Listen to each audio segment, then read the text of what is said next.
Hello, everyone. Welcome to the panel Childfree F.I.R.E. Financial Independence, Retire Early. I'm Cody Hetzel. I'll be one of your moderators. And I'm LeNora, Faye, the other moderator. And we'd like to thank our sponsors, presenting sponsor, Childfree Media, champion level sponsor, Childfree Wealth, other sponsors, 365 Diversity, Best Childfree Life Possible, found on Facebook, Buy Childfree for merchandise, Childfree Family, Childfree Journals, StopHavingKids.org, StreamYard, and the books The Age of the Child by Kristen Tsetsi and Wild Egg by Jennifer Flint. And our disclaimer: opinions expressed within the content are solely the speakers and do not reflect the opinions and beliefs of the event or its affiliates. So let's get our speakers on stage, please. Yeah. Rosie. Hey, Rosie. Hey, Dr. J. We haven't met before. Caroline. Hi. Hey, Caroline. So let's start out real easy. Tell us about yourself. Rosie, go ahead. Wonderful. Hi, guys. So my name is Rosie. I am 46 years old, and I'm calling in from San Francisco. We are child-free. We are in Coast Fi already, and I think we are going to be entering a work optional life by the end of 2026. So that's very exciting for us. My husband works in tech, so that's helpful. And then I work as a legal and compliance officer for a private equity. Okay, thank you. Caroline, how about you? Hi, I am Caroline. I'm 35 and I live in Belgium. We are child-free and just started the F.I.R.E. Movement, the interest. But because we're child-free, we already have a head start financial-wise. And I am looking forward to this panel and to see what I can learn and gets me on the way. All right. And Dr. J. Zygmunt. So Cody, we're doing the income disparities. You were broke before halftime and you have money after halftime. I mean, the timing just worked out that way. Oh, I'm trying. You're on both of them, so I'm trying to make it easy for you. I just got to change my hat here. I went to do a costume change. I didn't have a dress or a wig, so I was like, anyway, I'm Jay. My wife and I, we would be on the financial independence side, but she enjoys her job. I joke. I love my job too. But right now we're kind of living this FILE life, financial independence, live early, kind of dialing the work right, with the plan on retiring in 15 years and getting on a boat and traveling the world. So all the money that I make is going into a better boat. So, you know, I think it's worth it, but we'll see. We have one more speaker on the way, so we'll continue, but sure, Andy's coming. Well, we'll keep going with the questions. He can come in. So where are you on the path of financial independence? We'll start with Rosie. So we are already Coast Fi, so meaning to say that, and I was explaining this to the other panelists earlier, but my husband and I actually ran into Coast Fi accidentally. I have been saving since I was 26 after having lost or gave up my 401k at my first job. I made myself promise never again.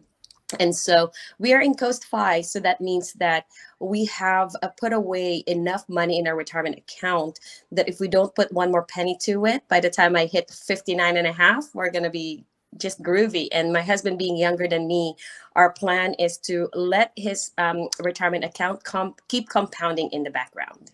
Okay. Sounds good. Caroline, how about you? Well, I just started actually, but I have already a side hustle next to my regular job. So I'm hoping to accelerate things with the money that I earned there. And I'm actually hoping, but when I hear the others, I'm not sure if it's possible. I'm hoping to not really retire, but to do the barista fire, keep on working on what I like in 10 years. So when I'm 45, I'm hoping to work less, travel more. Absolutely. Than I already do now. So, yeah. Awesome. Yes. Dr. J. Yeah. So my wife and I, we would be on the considered financially independent. That's cool. No debt makes that a lot easier. I think what we're debating right now is like, how much work do you actually want to do? Do you enjoy? Is it the work you want to do? Like, you get to a point where it's like, you know, how do I dial in the right amount of work? Because the money isn't the goal, but it's like what I enjoy or what I want to do. I mean, my wife's a professor. She enjoys what she does. I enjoy what I do. But like, what's that balance between making money and helping people and working? I don't know. we'll figure that one out. So when did you realize that FIRE or file was achievable? So we'll start with you, Rosie. I think it happened around the pandemic in 2020. So of course the world, stood still, and my husband and I were like, oh my God, what are we going to do? What are we going to do? And I said, well, why don't we look at our finances? And then when we looked at it, I'm like, whoa, this is a pleasant surprise. And then, we started doing some calculators, and like what I told you guys, I think we planned on retiring at that time in 2020 in 10 years. So I'll be 55 or something like that. And when we did the calculation, we figured out that, like Dr. J, we can quit our 9 to 5. I am really just, I really just want to be a little bit free from the corporate world. And, and Caroline, you're not alone. I don't see myself not working. I just want to work less and be able to travel more and wake up at 10 a.m. or something. So that's when we discovered. And then, so currently we're continuing to work. I have a full-time job, and apart from that, I have a side hustle. But everything that we're doing right now, we are funding our taxable brokerage account, which is our plan to bridge, from that time until such time that I'm able to tap into my retirement account. Awesome. Thanks. Caroline, go ahead. Well, for us, it was an eye-opener when the house we live in, me and my husband, we bought a house 13 years ago, which was our starter home. For very cheap. We remodeled it a little bit in a good area, and we were going with, everyone's having kids, buying a bigger house, and we were skipping the kids part, but we were looking into a bigger house, and we were looking around and doing the calculation, and we were like, why should we have a bigger house? Why should we have a bigger debt, pay more each month, pay off a loan again? Why should we do that and just not use that money that we have because we had better jobs since we bought this house, since we started? Why would we do that? And what would it mean for us? And we also did all the math. And we were like, maybe it's possible that we work hard for another 10 years and we can, instead of waiting for the retirement age here is 65 at this point. Why we have to work 30 years to just wait to get some money from the government in the Belgian system? And why don't we just get that money ourselves and stop working early so we can enjoy the best years of our lives and don't have to wait until we're too old to enjoy what we earned? I love it. I love it too. All right. We'll go to Dr. J, and then we'll introduce Andy. Go ahead, Jay. Yeah, I think the big turning point for me was when we paid off my wife's car. I mentioned that earlier. It's like debt can be out of your life, and all of a sudden, when you cut debt out, you're like, my expenses are really low. All of a sudden, could quit your job. I think as I dove into the research on this, when I was doing work on my book, I found that there's cases of with accidental fire. They just fell into it, and what it was is got out of debt. They stayed out of debt, and then they maxed out their retirement accounts. It really was that simple for many of them. I think what I'm finding now is a lot of child-free folks don't actually want to retire. So if your goal is not leaving a legacy, generational wealth, and your goal is like, hey, I'm okay working, I enjoy what I'm doing, that's where that file comes in, financial independence, live early, of getting that dial right on work. And if you don't have the legacy, and if you don't care about retirement, there's files a possibility for people a lot younger. Then we get into some of the issues Rosie's talking about, how to get your money and all that. But that's all mechanics you can do. It's a matter of making the life you want. Yes. We're not allowed to retire from Childfree Convention ever. All right. So you don't get paid for it, so there's nothing. That's true. I love being part of this community. So let's wrap Andy into this. So okay. Andy, if you would tell us about yourself and let us know where you are on the path of financial independence. Yeah, no problem. Sorry about that. I got a little bit caught up with some computer issues. No, it's live. That's all right. Yeah, so my name's Andy Rude. I'm 36. I live out in Hawaii right now, and I kind of work in the health and safety industry. And on my path to FIRE, I'd say I kind of discovered it maybe 5 years ago or so, and started getting a little bit more serious, maybe 3 years, kind of saving, trying to cut back on some expenses. And as far as kind of my end date, I would say probably about 8 to 10 years. But again, like others have said, that could change. You know, my wife runs like a travel agency where she's working remotely. So if we can tie some of that in and I can do some online work in the health and safety industry, we might be able to dial things back before that and just be working part-time kind of deal. So yeah. Very cool. And the question that we just wrapped up, I'd like to get your info on, is when did you realize that either FIRE or FILE would be achievable? Yeah, so I think I started out as a really big like Dave Ramsey kind of guy. And I think other people in the financial independence kind of get on that path initially too, and getting you out of debt and going down that road. But then I started to get to the end of that sort of process where it was save 15+% of your income and wait till you're, 59.5 or 65 and then retire. And to me, I just thought, man, I really don't want to work full time and go down that for the next 40 years. There's got to be a better way. And I started listening to some different podcasts, and I think I stumbled upon, it was called, what was it? The Mad Fientist. Oh, yes. Yeah. Yeah. And he interviews different people all the time. And he was interviewing Seth Ramit, who wrote a book. And yeah, I Will Teach You to Be Rich. Yeah, I Will Teach You to Be Rich. And so I just listened to that for like an hour. And as I was driving, because I did that a lot for work, and I thought, holy, this is possible. This is something that can be done. Absolutely. And I just kind of went from there. I started listening to different podcasts, and I watched the Playing with Fire movie and sort of got my wife on board, and then we started going down that path. So yeah. And so with that, how has being child-free affected your progress, Rosie? Well, first of all, we wanted to have children. Sorry. So we wanted to have children, but we couldn't after several failed attempts. So I had to switch.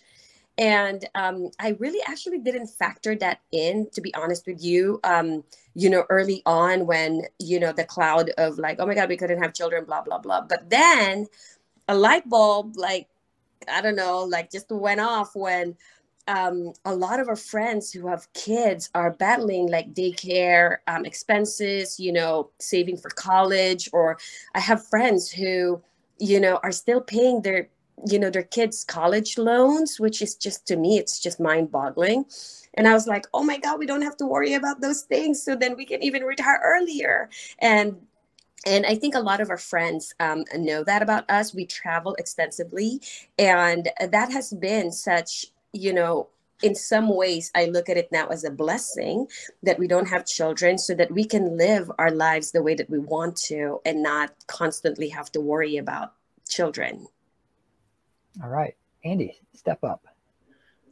Yeah, I mean, I think financially it's a benefit. I mean, it's less mouths to feed, less education. I mean, it's less everything. So I think it's definitely a benefit. My wife and I decided sort of early on in our marriage that we chose not to have kids. I have nothing against kids. I like kids, but we just decided to go down that route. And I think for financial independence, it's a benefit. If you just look at kids from a cost perspective, they're expensive.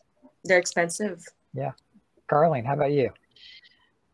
Besides all the arguments that are already given, I think it's not only financial, but also the possibilities you have to do with your money what you want. When you have kids, they have to come first. I mean, and I don't hate kids as well. So when you have kids, you have to take care of them. It's like, you do the same with your pets, I assume. So, and not, you don't have kids, you don't have to take care of them. So you have the freedom to do with the money you earn what you and your partner or your husband want. So that helps. It gives you the option to go to the FIRE earlier than people with children, I think. Absolutely. Yeah. So Dr. J, round the question out for us. Yeah, the way I look at it is living a life of child-free wealth means you get to have the time, money, and freedom to do what you want. The challenge then is, okay, then what? I call it the child-free midlife crisis, when you've hit your personal, professional, financial goals. And then what do I want to do with myself? I think that it allows you to do it, but it's also that can be a little analysis paralysis for some people. And I don't have the answer on that one, but it's just part of the picture you have to look at. your money is more than just the dollars and cents. It's the life you want to live.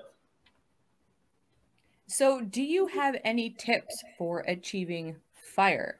We'll start with Rosie. Definitely. Carolyn here in the United States, I don't know if it's the same in Belgium, but definitely a big tip is, max your 401k. First of all, let me back up. Don't work for a company who doesn't have a retirement account. This is another thing that boggles my mind, when I hear a lot of these young people working for companies that don't offer retirement accounts because they lose out a lot. And so a few things that I always say is that, hey, pay yourself first, do the maximum contribution that your company, if they have a match, open up your own Roth IRA immediately. And another thing is that taxable brokerage account, I think, is so key. And, even if you can only put like $50 every paycheck, and definitely live below your means. I definitely was caught up, early on in my life. I've always made good money. I've always worked in industry that paid well. And I definitely was caught up in the party life, or the Louis Vuittons and the Gucci's and stuff. It was just, I just hate myself sometimes when I look at it.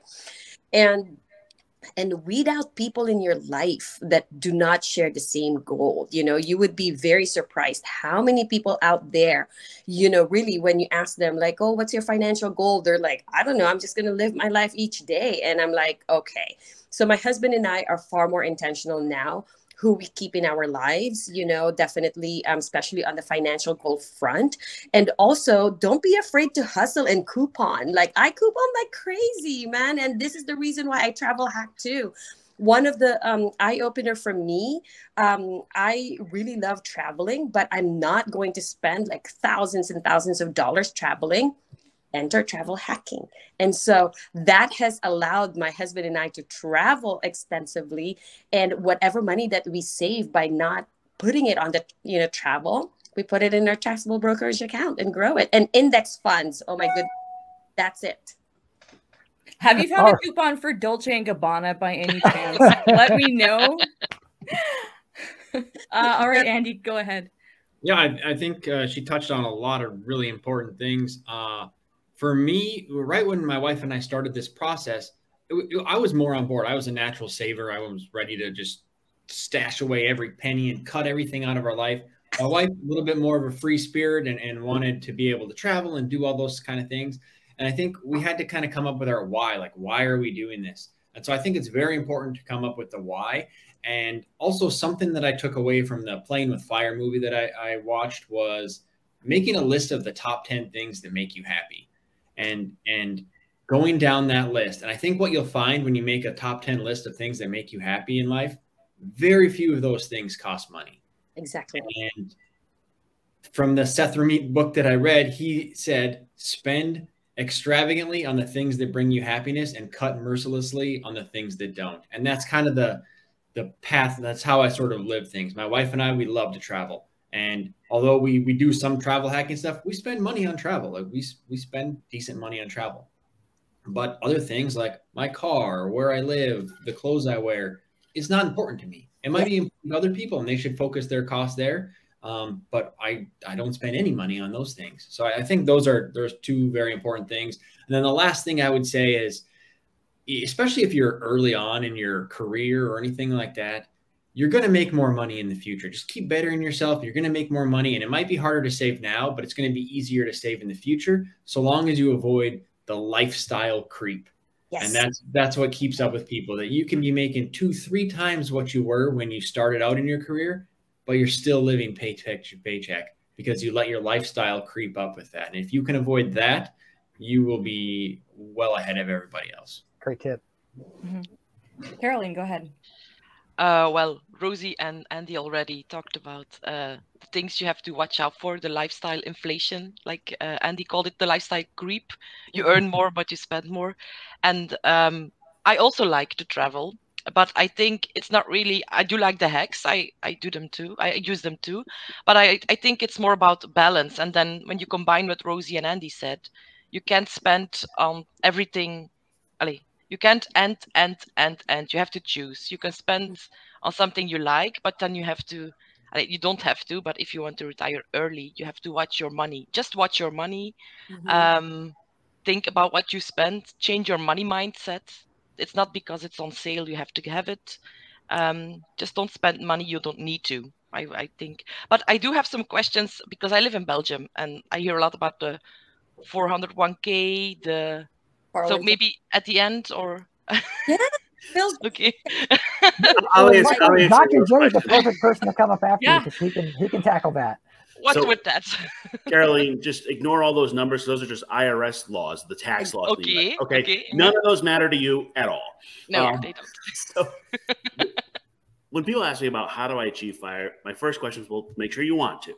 You know, like some people want to, some people don't. Figure out what life you want. Second thing is get on a budget, pay down your debt, which sounds really boring, but you pay off your credit cards, you get a 16, 20% tax-free return, risk-free return. That's going to be better than any investment. Then you're going to invest. Investing, the rule to follow is only invest in things you understand. That means you understand what you're investing in, how it impacts your financial plan, and where to hold it, which is what Caroline was asking about, which accounts. In the U.S., taxes, 401k, Roth. Yeah, investing is really easy. Taxes, hard. So that's just kind of the reality check on that. I think when people think about, like, can I achieve FIRE? Well, I didn't start before. Well, you know what? Start where you are and create the life you're looking for. You know, you can improve your money behaviors at any time. What I will tell you is making more money does not make it easier if you don't change your behaviors. You know, your habits, your understanding of money. I've got people that make more money than you'd ever believe, that live paycheck to paycheck. And I have people that are making very little that are making huge progress on their FIRE. So it's about you and what you want to do and your goals. I will also say, though, for my child-free clients, which is just about everybody, I actually spend more time teaching people to spend money than to save it. Because at some point, you've got enough money that it doesn't matter. One of the things to watch out as a child-free person is you can actually have too much money at the end of your life. Yes. You know, my goal is to die with my last $100 in my hand. You need to figure out what's important to you and then work backwards. Because what I find is that you get so stuck on the goals and stuck on the gerbil wheel and you're living that life that I'm like, stop, have fun, enjoy yourself. You're like, well, but I'm scrimping and saying, like, buy the Starbucks. You're okay. Like, you're gonna be fine. And it's a balancing act that we can get too stuck on the goal and lose our life in the middle. So the future news story is years down the road is Dr. J found dead on his boat with $100 in his hand and a smile on his face.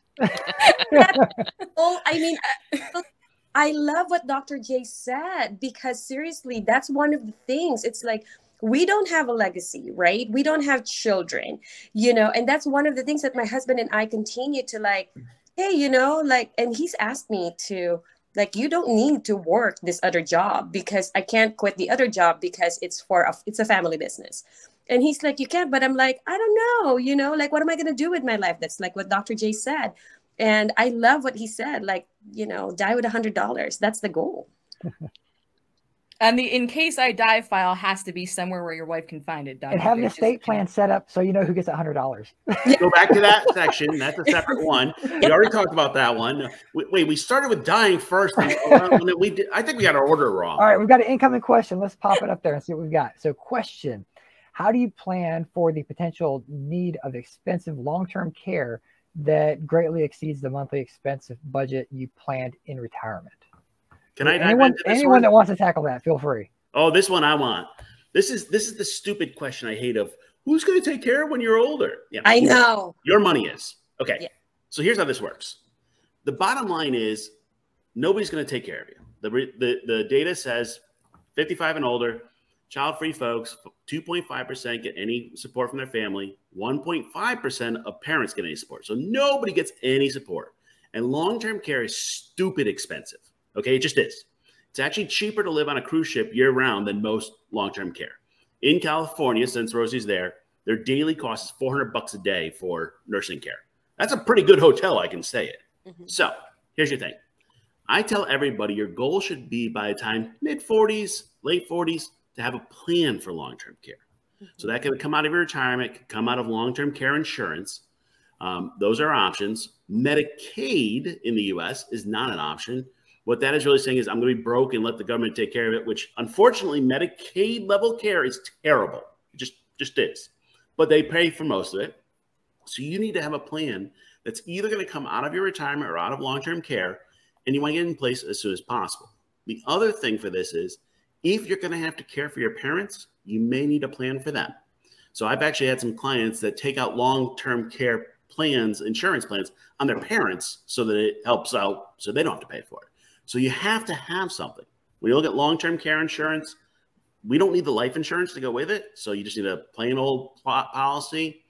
It's actually cheapest if you're in a couple, most expensive for single females. It just is what it is. Men will spend on average 2.2 years in long-term care, and women will spend 3.7 years. You're talking about large numbers you need to plan for so that that $100 doesn't get stolen for long-term care. All right. Anything else anyone wants to add about long-term care, thoughts or concerns?